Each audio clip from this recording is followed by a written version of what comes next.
memberdayakan kaum yang lemah menjadi penerus bangsa yang berjaya. Sekali lagi peserta dengan nomor tampil S05, pensyarahan dengan tema memberdayakan kaum yang lemah menjadi penerus bangsa yang berjaya.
Yang terhormat Dewan Hakam yang adil dan bijaksana, yang kami hormati seluruh ofisial dan peserta musabaqah Syarhil Quran se-Kecamatan Maluk, serta hadirin wal hadirat rahimakumullah.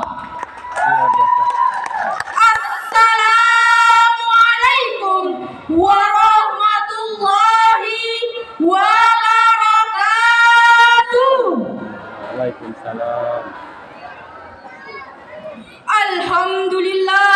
Alhamdulillahi rabbil alamin, wa bihi nasta'inu ala umurid dunya waddin, wassalatu wassalamu ala asrafil anbiya'i wal mursalin wa ala alihi wa sahbihi ajma'in, amma ba'du.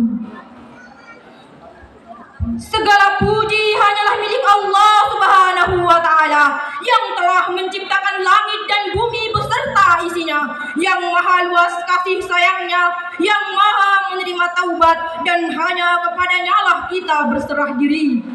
Salawat dan salam tak lupa kita curah limpahkan kepada Nabiullah Muhammad sallallahu alaihi wasallam yang telah membimbing umat manusia dari zaman kegelapan menuju cahaya yang terang benderang dengan kemajuan ilmu pengetahuan.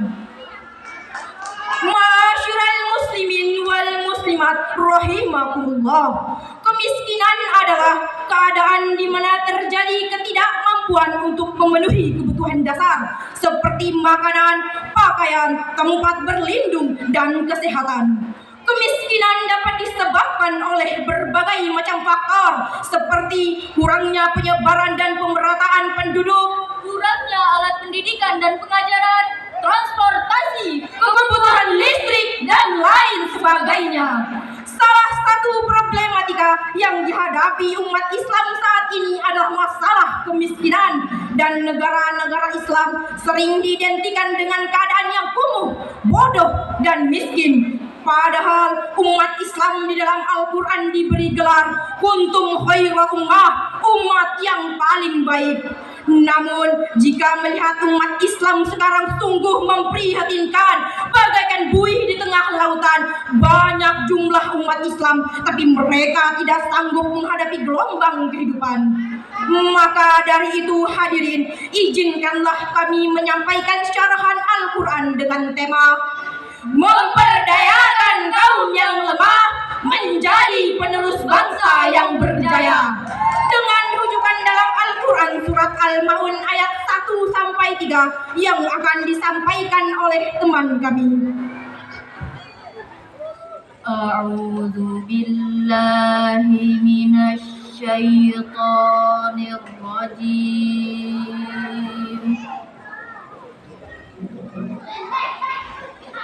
Bismillahirrahmanirrahim.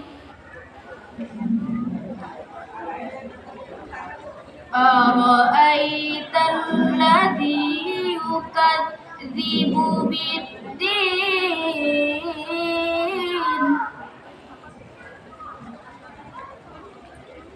fadzalikal ladzi yad'ul yatima wa la yahuddu ala ta'amil miskin. Hamba berlindung padamu ya Allah dari musyrik dan setan yang terkutuk, dengan menyebut asma Allah yang Maha Pengasih lagi Maha Penyayang. Tahukah kamu orang yang mendustakan agama itulah orang yang menghardik anak yatim dan tidak menganjurkan memberi makanan orang miskin. Hadirin yang berbahagia, maksud makanan adalah kepunyaan orang miskin. Pada harta kekayaan orang kaya ada hak yang harus diberikan kepada fakir miskin. Dalam ayat ini ada dua hal yang harus kita pahami. Yang pertama, pada ayat ini Allah Subhanahu wa Ta'ala menggunakan redaksi menganjurkan, bukan memberi makan, sehingga menurut Al-Marafi ayat ini menganjurkan kepada manusia ketika kita tidak mampu menolong orang miskin, maka kita wajib meminta atau menganjurkan orang lain untuk menolongnya. Hal ini menunjukkan bahwa Islam memiliki peluang yang sangat besar bagi manusia untuk berbuat kebaikan meskipun hanya dengan suara. Yang kedua, pada ayat ini maksud makanan bukan memberi makan.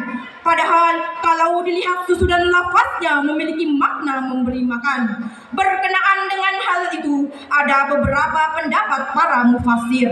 Salah satunya menurut Az-Zuhaili, lafaz ta'amil miskin memiliki makna memberi makan. Namun sebagian para mufassir berpendapat bahwa lafaz ta'amil miskin ada lafaz yang dibuang, sehingga lafaz ta'amil miskin ditafsirkan dengan badlu ta'amil miskin, menyerahkan makanan orang miskin.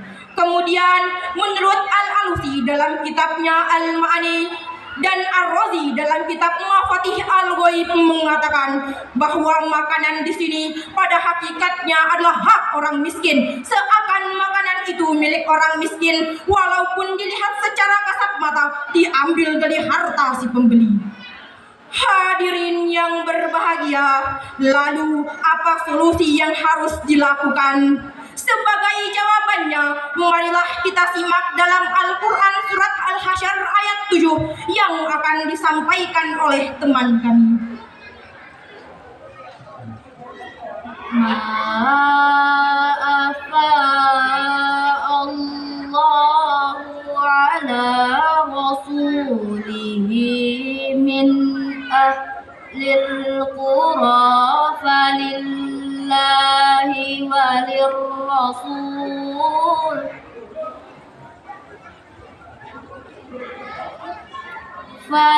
falillahi walir rasuli walidil qurba wal yatama wal masakin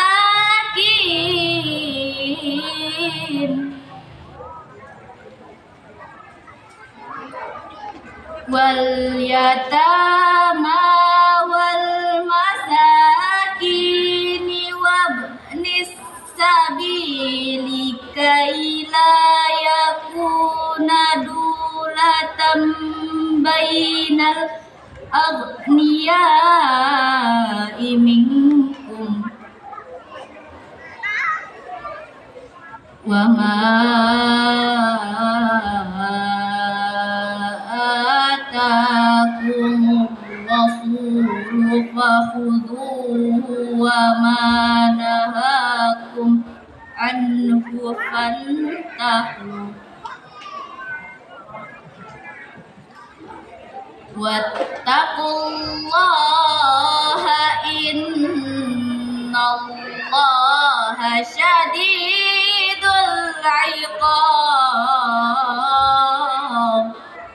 Apa saja harta rampasan faih yang diberikan Allah kepada Rasulnya dari harta benda yang berasal dari penduduk kota-kota Mekah adalah untuk Allah, untuk Rasul, kaum kerabat, anak-anak yatim, orang-orang miskin, dan orang yang dalam perjalanan.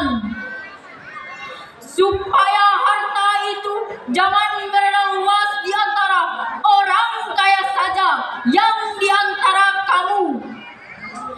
Apa yang diberikan Rasul kepadamu, maka terimalah, dan apa yang dilarangnya bagimu, maka tinggalkanlah. Dan bertakwalah kepada Allah, sesungguhnya Allah amat keras hukumannya. Lafaz qam di sini berarti sesuatu yang dipergilirkan dalam suatu kaum, menurut Asy-Syaukani dalam Fath Al-Qadir.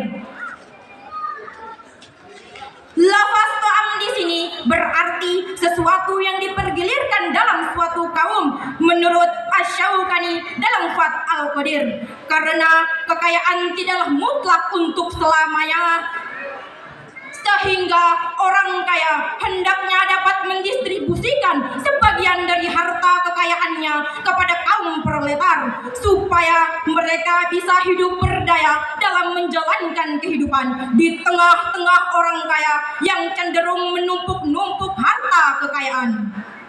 Hadirin yang berbahagia, sebenarnya Islam sebagai rahmatan lil alamin telah menyediakan berbagai solusi dari semua problematika yang dihadapi manusia. Salah satunya yaitu masalah kemiskinan, dan solusi yang ditawarkannya yaitu melalui zakat, infak, dan sedekah. Menurut Dr. Didin Hafifuddin, ada 3 hal yang harus kita pahami supaya kemiskinan di negara kita setiap tahunnya tidak bertambah dan selalu bertambah, yaitu pertama, kita harus membayar zakat dan memasyarakatkan sadar zakat. Kedua, kita harus membentuk lembaga-lembaga zakat yang profesional dan proporsional. Ketiga, kita harus memasyarakatkan zakat untuk kesejahteraan umat. Kita patut menyambut dengan baik usaha pemerintah yang telah berhasil membentuk badan amil zakat, infak, dan sedekah. Kita juga patut mengacukan jempol terhadap pemerintah yang telah berhasil membentuk Undang-Undang Dasar Nomor 23 Tahun 2011 tentang pengelolaan harta zakat.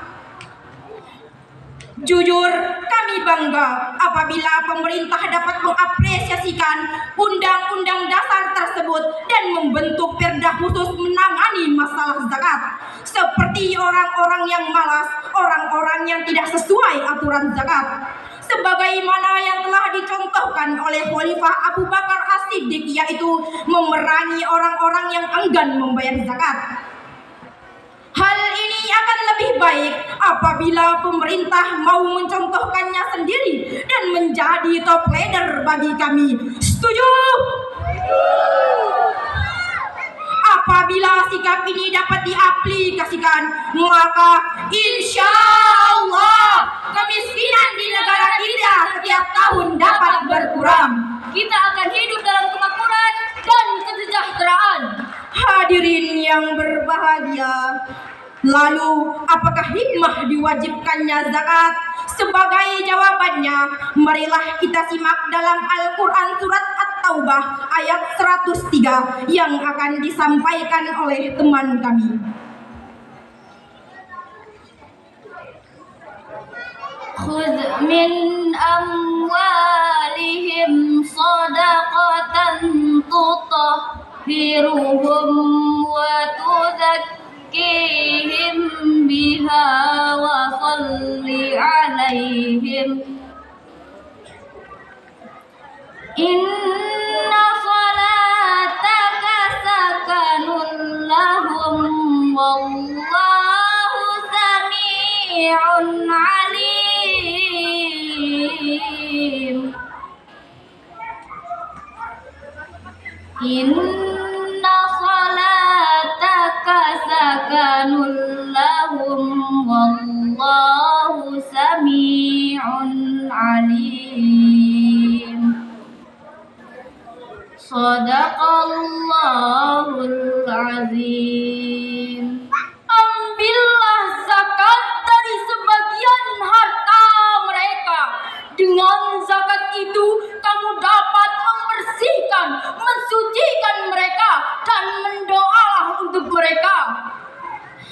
Sesungguhnya doa kamu itu menjadi ketentraman jiwa bagi mereka, dan Allah Maha mendengar lagi Maha mengetahui.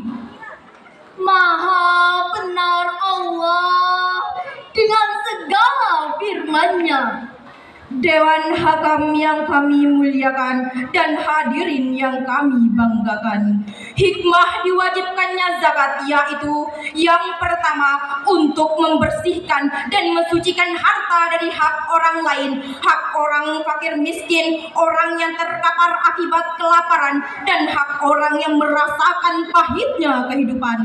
Yang kedua, untuk mendapatkan ketenangan dalam hidup. Namun, apa yang terjadi saat ini mari kita bandingkan. Banyak mana orang yang taat dengan orang yang maksiat. Banyak mana orang yang menderma dengan orang yang meminta-minta. Banyak mana orang yang berlomba-lomba meningkatkan keimanan dengan orang yang berlomba-lomba meningkatkan jabatan. Dengan demikian, apabila orang kaya sudah mau menderma, konglomerat mau membayar zakat, pejabat mau memikirkan nasib rakyat, maka timbullah tatanan kehidupan yang aman dan nyaman. Namun sebaliknya, apabila yang ada kecemburuan, kesenjangan sosial, maka timbullah berbagai permasalahan seperti pencurian, penjarahan, bahkan pembunuhan. Itulah akibatnya apabila menelantarkan fakir miskin. Hadirin yang berbahagia, dari uraian di atas dapat kita simpulkan bahwa dengan 28,7 juta masyarakat hidup di bawah garis kemiskinan merupakan indikasi bahwa kaum proletar belum diberdayakan secara maksimal. Merupakan indikasi bahwa kaum proletar belum diberdayakan secara maksimal. Salah satu cara yang dapat dilakukan untuk memperdayakan kaum marginal yaitu melalui zakat, infak, dan sedekah. Sehingga Rasulullah Shallallahu Alaihi Wasallam mengancam bukan termasuk orang mukmin orang yang hidup kenyang sendirian, sedangkan tetangga di sekelilingnya hidup dengan kelaparan. Hadirin yang berbahagia, demikianlah syarahan dari kami. Sebelumnya, izinkan kami menyampaikan sebuah pantun. Oli dan solar tumpah berbuih, sangga di papan tumpah ke sumur. MTQ digelar berkah diraih, semoga Indonesia bertambah makmur. Wassalamualaikum warahmatullahi wabarakatuh. Waalaikumsalam warahmatullahi wabarakatuh.